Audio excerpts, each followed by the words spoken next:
Çin başkent Pekin'de düzenlenen 2022 kış olimpiyatlarının açılış töreninde meşaleyi yakması için Uygur kayakçı Dilnigar İlhamcan'ı seçti.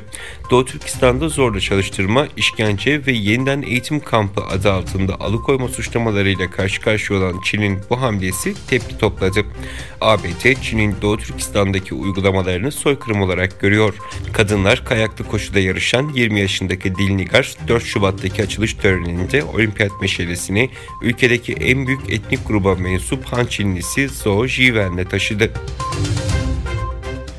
Rusya'nın Ukrayna'ya olası işgaline karşı ABD Başkanı Joe Biden'ın talimatı doğrultusunda Polonya'ya gelmesi planlanan 1700 ABD askerinden bir bölümünü taşıyan uçak Polonya'nın Ukrayna sınırına 90 kilometre mesafedeki havaalanına indi. Öte yandan İngiltere Savunma Bakanı Rusya ile Ukrayna arasındaki artan gerilim nedeniyle dayanışma ruhu içerisinde Polonya'ya 350 asker göndereceklerini açıkladı. Kazakistan Cumhurbaşkanı Kasım-Cömert Tokayev, kurucu Cumhurbaşkanı Nursultan Nazarbayev'in siyasi yetkilerini kaldıran kanunu imzaladı. Nazarbayev'in Kazakistan Güvenlik Konseyi ve Halk Asamblesi'ndeki ömür boyu başkanlık yetkileri kaldırıldı. Çin'den gelen son karantina kararı alüminyum fiyatları üzerinde yukarı yönlü etki yaptı. Çin'de Vietnam sınırına yakın 3,6 milyonluk Baise kentinde son 3 günde vaka sayısının 98'e yükselmesi sonrası kent genelinde karantina ilan edildi.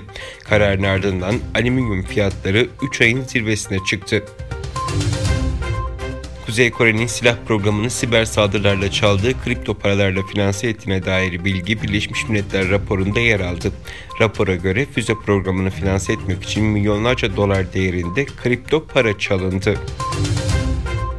Fransa Cumhurbaşkanı Macron, Ukrayna krizinde arabuluculuk yapmak için Moskova ve Kiev'e gidiyor.